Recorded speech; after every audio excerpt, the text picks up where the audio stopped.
Hi friends, எல்லோருக்கும் வணக்கம். பாருங்க, மட்டன் குழம்புக்கு வந்து ரெடி பண்ணிட்டு இருக்கிறேன். காட்டு இது வந்து 1/2 கிலோ மட்டனுக்கு சின்ன வெங்காயம் ஒரு 2 கைப்பிடி, பூண்டு ஒரு 6-7 பல் பூண்டு, கருவேப்பிலை போட்டுருக்கிற ஒரு கொத்து, அப்புறம் வரமிளகாய் எடுத்துக்கலாம். இது வந்து சீனி மிளகாய், பயங்கர காரம் செஞ்சதுனால ஒரு 3, 6, 7 போட்டுக்கிறேன். அதுவே இவ்வளோ ஓடுறத பார்த்துக்குங்க. காரம் இல்லாத மிளகாய் இருந்தால் 10, ஒரு 15, இப்படி 20 ஓடுறோம். அதுவும் நல்லாயிருக்கும். ஏன்னா சின்ன வெங்காயம் நிறைய போடுறோம், தேங்காய் போடுறோம், இல்லை இனிச்ச மாதிரி ஆயிடும். அப்புறம் வந்து தக்காளி நிறைய பேர் சேர்ப்பீங்க மட்டன் குழம்புக்கு, சிக்கன் குழம்புக்கு. நான் வந்து தக்காளி போட மாட்டேன், அது சொல்லிடுறேன். நிறைய பேர் வந்து கேட்குறீங்க, தக்காளி போட மாட்டீங்களா, தக்காளி போட மாட்டீங்களா சொல்லி. தக்காளி போடாமே நல்லா தான் செஞ்சுருக்கும். ஏன்னா சின்ன வெங்காயம் வந்து இனிப்பு தன்மை வரும், தேங்காயும் வரும். அதனால அதுவும் போட்டோம்னா இனிப்பு மாதிரி ஒரு சிலர் வச்சுருப்பாங்க, இனிப்பாக இருக்கிற மாதிரி இருக்கும். அது வந்து எனக்கு பிடிக்காது. ஏமா வரைஞ்சிட்டிங்களாம்மா? என்னம்மா வரைஞ்சிங்க? எழுதுனீங்களா? இதுவா? Okay, very good. போய் எழுதுங்க. அப்புறமா வந்து கொத்தமல்லி, சிறு சிறு நாட்டு மல்லி வாங்கிட்டிங்கன்னா வச்சுக்கோங்க, சூப்பராக இருக்குது. அந்த பெருசு பெருசாக இருக்கிறது வந்து தொப்பையாக இருக்கும், அரை விடாது, சீக்கிரம் நல்லா இருக்காது. இது வந்து கொஞ்சம் நல்லாயிருக்கும், டேஸ்ட்டும் நல்லாயிருக்கும். எப்படி கொத்தமல்லி தலையில் இந்த நாட்டு மல்லி தானே நல்லா மணமாக சூப்பராக இருக்கும். அது மாதிரி இந்த மல்லி வாங்கிட்டீங்கன்னாக்கா கொஞ்சம் நல்லாயிருக்கும். இதில் வந்து நம்ம எந்த பொடியுமே போட போகிறதில்ல. பொடியெல்லாம் போட்டு நீங்கள் செய்வீங்க, கறி மசாலா பொடியெல்லாம் போடுவீங்கன்னா உங்களுக்கு மல்லி சீரகமெல்லாம் அவ்வளோ தேவைப்படாது. பொடியிலேயே ஆனால் எல்லாமே போட்டு அரைச்சிப்பாங்க. நம்ம வந்து எந்த பொடியுமே யூஸ் பண்ண மாட்டோமா, அதனால் வந்து கொத்தமல்லி வந்து ஒரு 5 டேபிள் ஸ்பூன் போட்டுக்கலாம். கையிலேயே அளந்து போட்டுக்கணும், சொல்லிட்டாங்களா? ஸ்பூன் வச்சு அளக்கிற வேலையே இல்லை. இது வந்து எல்லாமே வந்து இளவருப்பாக வறுத்துக்கணும். ரொம்ப கருவறுப்புன்னு நல்லா இருக்காது. வறுக்காமல் இருந்தாலும் பச்சை வாசம் அடிச்சு, அதனால் பார்த்துக்கோங்க. ஒரு சில டைம் எனக்கே நிறையா சொதப்பி இருக்குது, அதனால சொல்கிறேன். பச்சை வாசம் அடிக்கிற மாதிரி இருக்கும் அந்த கொத்தமல்லி. சீரகம் வந்து ஒரு 3 டேபிள் ஸ்பூன் அளவு போட்டுக்கலாம். கையில் தான் வந்து நிறைய போடணும். கரண்ட் போயிடுச்சுங்க ஃப்ரெண்ட்ஸ், கரண்ட் இல்லை. ஃபோன் லைட்டு குறுமிளகு வாங்க. இதில் ஒரு 2-3 மட்டும் விட்டுறேன். ஏன்னா மிளகாயும் காரம், குறுமிளகும் காரம். மிளகாயை குறைச்சிட்டு நீங்கள் குறுமிளகாய் அதிகமாக போட்டுக்கலாம், அதுதான் ரொம்ப ரொம்ப நல்லாயிருக்கும்.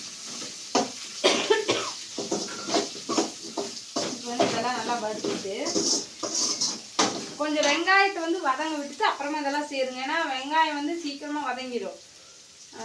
வதங்கிடுங்கிற மாதிரிங்க. அது நல்லா அந்த பொன்னிறமாக வரணும். அது வரைக்கும் நம்ம வந்து முதல்லையே கொத்தமல்லியெல்லாம் போட்டிங்கன்னா அது கருகிடும். இது வதங்கும் போது அது கருகிடும். இதை பாதி வதக்கிட்டு அப்புறம் அதை போட்டிங்கன்னா கரெக்டாக இருக்கும் வதங்கி வரும்போது. இப்போ வந்து இதில் வந்து நம்ம இஞ்சி ஒரு துண்டு, கடலை கொஞ்சமாக போட்டுக்கலாம். ஒரு 2 டேபிள் ஸ்பூன் கடலை, இஞ்சி ஒரு துண்டு, பட்டை, கிராம்பு, சோம்பு இதெல்லாம் தேவையான அளவு. அப்புறம் தேங்காய் ஒரு 1/2 மூடி போட்டால் போதும். அப்புறம் மஞ்சள் தூள், இவ்வளோதான் முதல்ல. அது உள்ளேயே போட்டு வதக்கிடுவாங்க. ஒரு சிலர் தனித்தனியாக போட்டு வதக்குவாங்க, ஆனால் அப்படி இல்லை. எல்லாம் உள்ளே கடலை எங்கே வச்சுட்டு கடலை எடுத்து எடுக்கணும். சரி, இப்போ வந்து நம்ம மஞ்சள் தூள் போட்டுக்கலாம். இஞ்சி, மஞ்சள் தூள், கடலை.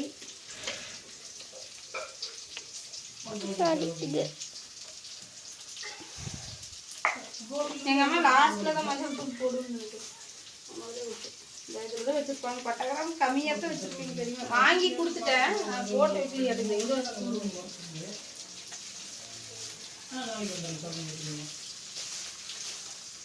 கிராம்பு ஒரு 4-5 போட்டுக்கலாம். கிராம்பு ஒரு 5, 1/2 கிலோ தேவையான. ரொம்ப அதிகமாக போட்டிங்கனாலும் வச்சுக்கோங்க. மட்டன் வந்து 1/2 கிலோ வச்சுட்டு குழம்பு ஒரு சட்டியே வச்சோம்னா நல்லா இருக்காது. அளவளவாக கொடுக்கணும், சரிங்களா? இப்போ மட்டனே காணாமல் போயிடும், வெறும் மிளகு குழம்பாட்ட ஆயிடும். மட்டன் குழம்பா இருக்காது. கை வலிக்குதா? உப்பு சரிக்குது. உப்பு எனக்கு எப்படி இருக்கு? உங்களுக்கெல்லாம் ஒரு டேபிள் ஸ்பூன் அளவு இது சோம்பு, கிராம்பு 4 போட்டுனா கசகசாவெல்லாம் இருந்தாலும் போடல, இல்லைனாலும் விட்டுடலாங்க ஃப்ரெண்ட்ஸ். அதெல்லாம் ஒன்றும் அவ்வளோ டேஸ்ட்லாம் டிஃப்ரெண்டெல்லாம் ஆகாது, சரிங்களா? அப்புறம் வந்து ஒரு சிலர் வந்து இந்த கறியை வதக்கி விடும்போது அதுக்கு தனியாக பட்டை அந்த கிராம்பு ஏலக்காய் எல்லாம் போட்டு வதக்கிட்டு அப்புறம் இஞ்சி பூண்டு விழுது கொஞ்சம் போட்டு அப்புறம் போட்டு மட்டனை போட்டு வதக்கி அப்புறம் மசாலா ஊற்றுவாங்க. அந்த மாதிரிலாம் நம்ம பண்ண தேவையில்லை. அது வந்து வறுவலுக்கெல்லாம் அப்படி பண்ணிங்கன்னா நல்லாயிருக்கும். இதுக்கெல்லாம் நம்ம அப்படி பண்ணவே தேவையில்லை. அரைக்கிறதுக்கு எல்லாமே போடுறோம். ஆமாங்க, பட்டை ஒரு கருகுண்டு பெரியமா காட்டு அண்டா குண்டா சட்டி வானை டம்ளர் கிம்ளர்லாம் தண்ணி இந்த அளவு போட்டோம்னா போதும். பட்டை நல்லா மணமாக்கு. ஓகே, போட்டாச்சு. அந்த ஐட்டம் எல்லாமே போட்டாச்சா, மஞ்சள் தூளும் போட்டாச்சா. இங்கே வந்து இஞ்சி கடலை ஒரு 2 டேபிள் ஸ்பூனு. அதெல்லாம் எங்கே வச்சுக்கும் லேட்டாக சொல்லிக்கோங்க, நம்மளால முடியாது. இஞ்சி கடலை அப்புறமா தேங்காய் இது மட்டும் போட்டு ஆரம்பிச்சோம்னா மசாலா ரெடி. அப்புறமா கொஞ்சமாக எண்ணெய் ஊற்றி கடுகு போட்டு கருவேப்பிலை போட்டு, கடுகு கூட போடுறோம்னா போடலாம், நல்லா கருவேப்பிலை போட்டு கறியை போட்டு நல்லா வதக்கிட்டு இந்த மசாலாவிலேயே கொஞ்சமாக எடுத்து போட்டு லைட்டாக உப்பு அதுக்கு அளவாக கொஞ்சமாக போட்டு வேக விட்டுட்டு மட்டனை நல்லா 3/4 வெந்ததுக்கப்புறம் நம்ம மீதி மசாலாவை ஊற்றி அதுக்கு தேவையான உப்பு போட்டு தண்ணி ஊற்றி இது பண்ணிட்டு சூப்பராக ரெடி ஆகிடுச்சு. இது கொண்டு வந்து கமெண்ட் வந்துருச்சு. ஓகேவா? அவ்வளோதான் வதக்கிட்டா. இப்போ தேங்காயும் இஞ்சியும் கடலையும் போட்டுக்கிறேன், போட்டு ஆற வச்சு அரைச்சிக்கிறேன். இவ்வளோதான். இப்படி தான் நாங்கள் வந்து மட்டன் குழம்பு வந்து வைப்போம். நீங்கள் எப்படி வைப்பீங்க அப்படின்னு சொல்லி கமெண்ட்டில் சொல்லிடுங்க ஃப்ரெண்ட்ஸ். இப்போ ஆற வச்சுக்கிறேன் கொண்டு போய். இதுதான் மட்டன் குழம்பு ரெசிபி பார்த்து. இதுவே வந்து எலும்பு ரசம் வச்சிங்கன்னா கொஞ்சம் மிளகு சேர்த்தி போட்டு, பூண்டு கொஞ்சம் சேர்த்தி போட்டு, மிளகு இஞ்சியெல்லாம் கொஞ்சம் போட்டு நல்லா காரசாரமாக தண்ணி மாதிரி வச்சிங்கன்னா சூப்பராக இருக்கும். அவ்வளோதான். இதே மாதிரி தான், எந்த பொடியும் போட தேவையில்லை. எலும்பு ரசம் அப்படி வச்சிங்கன்னா செம்ம டேஸ்ட்டாக இருக்கும். சளிக்கு நல்லாயிருக்கும். நான் இதுலேயே மிளகாலாம் சேர்த்தி போட்டதுனால இதுலேயே மசாலா எடுத்து எலும்பு குழம்பு வச்சுக்குவோம்.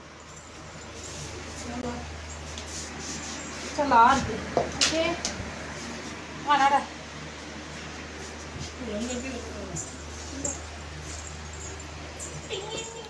ஓகேங்க ஃப்ரெண்ட்ஸ், இதுதான் மட்டன் குழம்புக்கு வந்து ரெசிபி. செய்யாத இந்த மாதிரி செஞ்சு பாருங்கள். அதாவது மட்டன் குழம்பு வைக்க தெரியாமல் இருப்பாங்க, அவங்களாம் இப்படி ட்ரை பண்ணி பாருங்கள். நல்லா இருக்கும். ரொம்பவே மசாலா போட்டாலும் அது ஒரு தனி டேஸ்ட்டு, இது ஒரு தனி டேஸ்ட்டாக இருக்கும். வச்சு பார்த்தீங்கன்னா உங்களுக்கு வித்தியாசம் தெரியும். அது மசாலா வாசம் அடிச்சுட்டு ஒரு மாதிரி இருக்கும் பொடி போட்டு செஞ்சோம்னா. இது வந்து ஒரு டிஃப்ரெண்டாக நல்லாயிருக்கும், சூப்பராக இருக்கும். செஞ்சு பாருங்கள். அப்புறம் வந்து மட்டன் சின்ன சின்ன பீஸாக கட் பண்ணிக்கோங்க. இவ்வளோ பெரிய பீஸாக போட்டிங்கன்னா நல்லா இருக்காது குழம்புக்கு. வறுவலுக்கு கூட நல்லாயிருக்கும், குழம்புக்கெல்லாம் அப்படி போடாதீங்க. இவ்வளோ பெரிய பீஸாக போட்டிங்கன்னா, சின்னதாக போட்டிங்கன்னா தான் குழம்பு நல்லா உள்ளே இறங்கி நல்லாயிருக்கும் சாப்பிட்றது. ஏன்னா மட்டன் மட்டும் சமைக்கணும், பெருசாக போடாதீங்க. ஓகே, என்னுடைய டேஸ்ட்டுக்கு நான் சொல்லிட்டேன். இந்த மாதிரி ட்ரை பண்ணி பார்த்துட்டு எப்படி இருக்குன்னு சொல்லுங்கள். முழு வீடியோ எடுத்து போடணும்னா ஃப்ரெண்ட்ஸ் ஆசானா ரொம்ப லென்த்தாக போயிடும், நம்மளால் எடுக்க முடியாது. இதே உங்களுக்கு புரிஞ்சிருக்குன்னு நினைக்கிறேன். ஓகே, அடுத்த வீடியோவில் பார்க்கலாம். பாய். 1/2 கிலோவுக்கு இவ்வளோ போட்டிங்கனாவே போதுங்க ஃப்ரெண்ட்ஸ். ரொம்ப அதிகமாக போட்டுறாதீங்க. இனிப்பாக இருக்கும், இனிப்பாக இருக்கும், இனிப்பாக இருக்கும். நல்லா இருக்காது. ஒவ்வொரு பாத்திரமாக தண்ணி கொண்டு போயிட்டுருக்குறாங்க. ஒரு பாத்திரம் ஆச்சு, இப்போ 2வது பாத்திரம். காய்கறி இவ்வளோதான் ஃப்ரெண்ட்ஸ் இருக்குது. பாவம் வந்து சிக்கன் மட்டன் ரெண்டுமே எடுத்துக்கிறாங்க. உங்கள் வீட்டில் என்ன ஸ்பெஷல் சண்டே சொல்லுங்கள்.